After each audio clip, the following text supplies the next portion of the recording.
Hello guys. सो हम वापस आ चुके हैं और इस लेक्चर में हम गामा फंक्शन के थर्ड टाइप करेंगे, क्योंकि हमने पहले लेक्चर्स में स्टार्टिंग के दो टाइप्स कर लिए हैं। सो इस लेक्चर में हम गामा का थर्ड टाइप करेंगे। सो होप आपको अभी तक सब कुछ समझ में आ रहेगा। सो अभी जो हम टाइप 3 स्टार्ट करने वाले हैं, इसके अंदर हमें क्या चीज़ें कुछ इंपॉर्टेंस रखनी है। इसके अंदर जो चीज़ें इंपॉर्टेंट रखनी है वो है लिमिट्स। ओके, जब कोई भी टाइप आप देखो, पढ़ो गामा एंड बीटा फंक्शन में, तो उसकी लिमिट याद रखना बहुत ज़रूरी है। अगर आप उसकी लिमिट याद रखोगे तो आपको बहुत हेल्पफुल पड़ेगा। तो चलो हम इसी के साथ गामा फंक्शन स्टार्ट करते हैं टाइप 3। सो हम अभी गामा फंक्शन का टाइप 3 सीखेंगे। गामा फंक्शन का गामा फंक्शन का टाइप 3। अब टाइप 3 में क्या खास है? टाइप 3 में याद रखो, इसके अंदर भी लिमिट 0 टू इन्फिनिटी आती है। टाइप 1 में क्या था? 0 टू इन्फिनिटी था। टाइप 2 में क्या था? 0 टू 1 था। लेकिन टाइप 3 है, उसमें 0 टू इन्फिनिटी ही रहेगा। और इसमें ये दो टाइप में ब्रेक होता है, ये याद रखना।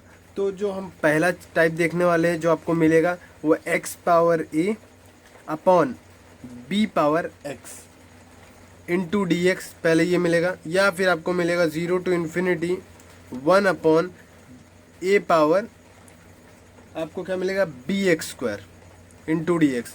अभी इसको याद करने का ट्रिक मैं आपको बता देता हूँ। इसको याद करने का ट्रिक कुछ ऐसा है कि आप ऐसा अज्यूम करो, ए, एक्स और बी तीन खिलाड़ी हैं, जिसके अंदर से ए ने, एक्स ने क्या किया? पहले ए को उठा लिया, ये देखो ए को उठा लिया। फिर बी ने क्या किया? एक्स को उठा लिया।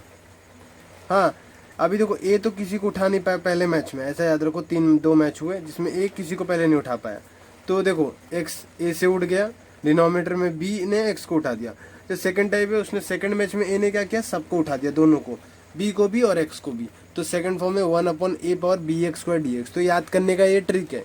अगर आपको नहीं ये ट्रिक समझा तो आप अपने तरीके से भी याद कर सकते हो। मुझे जो ट्रिक्स है, जो मैंने याद किया है, ये मेरा ट्रिक है, मैंने आपको बता दिया। अगर आपको इस ट्रिक से याद होता है तो फिर बहुत अच्छी बात है। सो अभी हम फोकस करेंगे इसके वर्किंग रूल पे। सो अभी हम देखेंगे कि वर्किंग रूल क्या है इस टाइप के प्रॉब्लम को सॉल्व करने के। तो वर्किंग रूल हम देखेंगे। वर्किंग रूल मोस्टली क्वेश्चंस में सेम ही होता है, मतलब टाइप्स में स्टार्टिंग के स्टेप पर सब्स्टिट्यूशन का स्टेप अलग होता है, बाकी सब कुछ सेम ही होता है। सो अभी आप अगर वर्किंग रूल में जाओगे ना, तो आपको क्या दिखेगा? पहले हम देखेंगे कि पहले हम कौन सा टाइप सीखे। पहले हम ये टाइप ले लेते हैं, फर्स्ट यही टाइप ले लेते हैं, ये टाइप, सेकंड ये टाइप लेंगे। तो अगर पहले हम ये टाइप ले, 0 to infinity x power a b power x into D X, ये पहला टाइप ले रहे हैं हम। अगर आप इसमें देखोगे, इसमें आपको जो पहला रूल फॉलो करना है वो क्या करना है? Put b power x s, क्या पुट कर लेना है आपको? इसको आप e to the power t put करो। क्या याद करोगे आप? b टू द पावर जो x है उसको आप e to the power t put करोगे। ओके, और जो नेक्स्ट है, इसके बाद क्या रहता है कि आप x को है ना, x को राइट x एक्सप्लिसिटली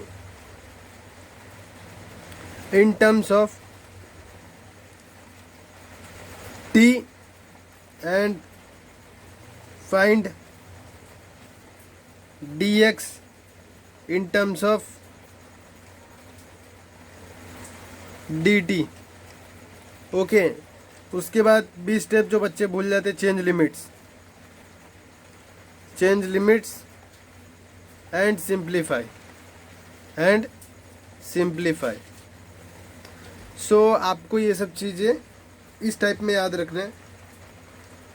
जो टाइप बी, जो सेकंड टाइप था, ऑलमोस्ट सेम ही है दोनों में भी। जो 0 to infinity 1 by A to the power B x square into D X है, इसका ए स्टेप भी सेम है कि यहाँ पे बस फर्क कितना है, आपको ए बी एक्स स्क्वायर जो पूरा है, इसको आप ई टू द पावर टी ले लोगे। चमका? अभी आप क्या याद रखोगे? जो इसके अंदर a to the power B x square है, इसको आप पूरा e to the power t ले लोगे। और क्या बोलोगे? फिर से सेम चीज़, write x explicitly in terms of t and find dx in terms of d t और b change limit and simplify, जो सेम ही रहेगा।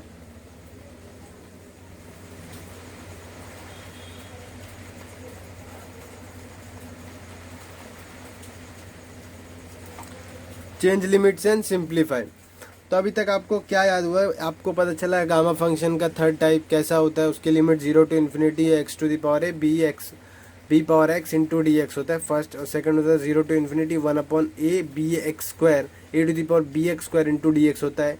दोनों में भी जो डिनोमिनेटर में रहेगा उसको हम e to the power t substitute करेंगे, एक्स को रिप्लेस करेंगे टी से, डी एक्स की वैल्यू पता करेंगे in terms of d t के, और फिर सब सब्सिट्यूट करके हम लिमिट्स चेंज करेंगे और फिर सिंप्लीफाई करेंगे। तो यहाँ तक आपको समझ लो सब कुछ समझ में आ गया रहेगा। ये इतना कोई टफ नहीं था यहाँ तक के दो रूल्स। ऑलमोस्ट अगर आप ध्यान से देखो तो एक्स हम स्टार्टिंग के दो टाइप में भी एक्स रिप्लेस किए थे, डी टी भी डी एक्स की वैल्यू डी टी के टर्म्स में रखे थे, लिमिट्स चेंज किए थे, सिंप्लीफाई किए थे, सब कुछ सेम है। अब बात आई कि उस चीज़ पे कि क्वेश्चंस कैसे रहेंगे इसमें। तो अभी हम कुछ क्वेश्चंस देखने वाले हैं, पर ज़्यादा क्वेश्चन नहीं देखेंगे। पहले लेक्चर में हम थोड़े क्वेश्चन देखेंगे, बाद में हम और क्वेश्चंस देखेंगे। तो चलो हम क्वेश्चंस लेते हैं। तो जो फर्स्ट क्वेश्चन हम देखने वाले ना वो ये है। जो फर्स्ट क्वेश्चन हम देखने वाले वो ये है। तो क्वेश्चन क्या बोल रहा है? Evaluate integral 0 to infinity x to the power 5 upon 5 to the power x into D X. अब आपको इसको याद कैसे करना है वो बहुत इम्पॉर्टेंट है कि यार ये कौन से टाइप से है। तो पहले आप समझो कि ये कौन से टाइप से। अभी देखो न्यूमरेटर में कुछ नहीं होता तो मतलब ये सेकंड टाइप से होता है 1/a to the power B x square के टाइप, लेकिन यहाँ पे न्यूमरेटर में तो x है, तो मतलब ये टाइप ए से है। टाइप ए से है, हम जो भी न्यूमरेटर में डिनोमिनेटर में रहेगा उसको क्या करते थे, हम e to the power t ले लेते हैं। तो हम क्या करेंगे, पहले हम बताएंगे ये हमारा इंटीग्रेशन है 0 to infinity x to the power 5 upon 5 to the power x और dx, ये हमारा इंटीग्रेशन हो गया। अभी हम क्या करेंगे, put 5 to the power x को हम e to the power t put कर देंगे। अभी दोनों तरफ क्या लेना है, लॉग। ओके, ये स्टेप याद रखना, लॉग लेना है दोनों तरफ। जैसे आप लॉग लोगे ना, यहाँ log 5 to the power x बन जाएगा, यहाँ log E to the power T. अब लॉग का बेस ई होता है और यहाँ पे ई होता है तो 1 हो जाता है, तो वो प्रॉपर्टी हम यूज़ करेंगे। तो हमें फाइनली क्या मिल रहा है, देखो अब ये x यहाँ आ जाएगा और log 5 बचेगा, तो हमें क्या मिल रहा है, x log 5 equals to t। अब आपको ये मिल गया। अब x की वैल्यू आप पता कर सकते हो, वो t बाय log 5 आ रहा है, मानते हो। तो आपको यहाँ से क्या मिल रहा है, अगर आप अब देखो x की वैल्यू तो मिल गई, हाँ। अब इसको डिफ्रेंशिएट किया, जैसे डिफ्रेंशिएट करो ना आपको तुरंत चमक जाएगा, यार मेरे को तो dx in terms of dt भी मिल गया। अब बस क्या है, अब ज़रा लिमिट्स चेंज करते हैं, वो कर लेते हैं और फिर चीज़ें हमारे सब हाथ में आ जाएंगी। लिमिट्स x को हम t के टर्म्स में लिख रहे हैं, ये यूज़ करने का कभी भी लिमिट चेंज करने के लिए यही क्वेश्चन। जब लिमिट 0 है तो ये भी 0 ही हो जाएगा, जब लिमिट इन्फिनिटी है तो ये भी इन्फिनिटी होएगा, तो ये भी इन्फिनिटी है। तो हमें लिमिट भी पता चल गई, तो हम चलो चीज़ें अभी लिख देते हैं। तो अब हमें फाइनली क्या मिल रहा है इक्वेशन, वो लिखते हैं। 0 टू इन्फिनिटी लिमिट सेम है, और अगर हम x को रिप्लेस करें, x को हम क्या रिप्लेस करेंगे, t by log 5 the whole power 5, यहाँ पे x पावर 5 है, the whole upon 5 power x। अभी x क्या है, 5 पावर x। देखो 5 पावर x तो हमने क्या लिया था स्टार्टिंग में, e to the power t, चमक रहा है, e to the power t लिए थे, डायरेक्ट उसको लिख दो। बच्चे क्या करते हैं मालूम है, यहाँ पे भी x की वैल्यू सब्स्टिट्यूट कर देते हैं, वो नहीं करने का। हाँ, आपने स्टार्टिंग डिनोमिनेटर में जो भी है उसको ई टू द पावर टी लिए वो लिख दो, और dx को हम क्या लिखेंगे, dt बाय log 5। अब आपको पता है log 5 क्या है, कांस्टेंट है। इधर का जो log 5 पावर 5 है वो भी कांस्टेंट है, तो ये log 5 पावर 6 बन जाएगा। log 5 पावर 6 हम बाहर ले लेंगे, तो log 5 पावर 6 जो है ये आउटसाइड आ गया। 0 to infinity t to the power 5 the whole upon e to the power t into D T. अभी देखो ये 1 बाय log 5 पावर 6 है, ये ऐसा का ऐसा ही है। 0 टू इन्फिनिटी यहाँ रखिए, t to the power 5 e to the power minus T D T. अभी आपको कुछ याद आ रहा है इससे आपको एक फॉर्म याद आ रहा है, 0 to infinity e to the power minus k x power m into x power n into D x. इसमें हम क्या लेते थे, के एक्स पावर m इंटू क्या ले लेते थे, इसको टी ले लेते थे। लेकिन आपको इस देखो ये इतना कॉम्प्लिकेटेड वे में नहीं दिया, ये सिंप्लीफाइड वे में दिया है। आप इसका डायरेक्ट आंसर भी लिख सकते हो। ओके, आपको इसका डायरेक्ट आंसर याद कराया गया है, वो क्या होता है, गामा n+1, जो भी टी की पावर है वो +1 आ जाएगा। तो अब आपको क्या करना है, इसको लिख दो log 5 पावर 6, इसका वैल्यू क्या आएगा n+1, तो यहाँ पे 5 है तो 5+1, तो आपको इसका आंसर मिल गया। ये क्या है 6, तो इसको हम 5 फैक्टोरियल बोलते हैं। गामा 6 क्या होता है 5 factorial, gamma n is nothing but n-1 factorial. उस प्रॉपर्टीज के हिसाब से हमको आंसर मिल गया। सो होप आपको ये प्रॉब्लम समझ में आ रहेगा। कोई भी टाइप हो, 2 हो 3 हो, वो ब्रेक एंड में टूट के सब्स्टिट्यूशन के बाद यही फॉर्म में आएगा। और ये फॉर्म का हम डायरेक्ट आंसर जानते हैं कि जो भी टी की पावर है उसको गामा टी पावर n है तो गामा n+1 लिख दो और आंसर आपको आ जाएगा। तो बस सिंपल ही था। अभी हम क्या करते हैं, नेक्स्ट क्वेश्चन पे जाते हैं और फिर हम देखेंगे नेक्स्ट सेशन पे और हम लोग और क्वेश्चन लेंगे। तो अभी के लिए हम यही क्वेश्चन लेंगे जो अभी हम ले रहे हैं। सो जो नेक्स्ट क्वेश्चन ले रहे हैं वो ये है, ये हमारा नेक्स्ट क्वेश्चन है। तो इसमें क्या बोल रहा है, evaluate integral 0 to ∞ x⁻8 the whole upon, okay denominator में क्या 3x × dx। देखो ये जो है वापिस ये है ना, ये टाइप 1 से, क्योंकि न्यूमरेटर में 1 नहीं है x है। तो आपको इतना तो पता है, पहले इंटीग्रल बताना। ये आपका एक इंटीग्रेशन है 0 to ∞ x⁻8 3x।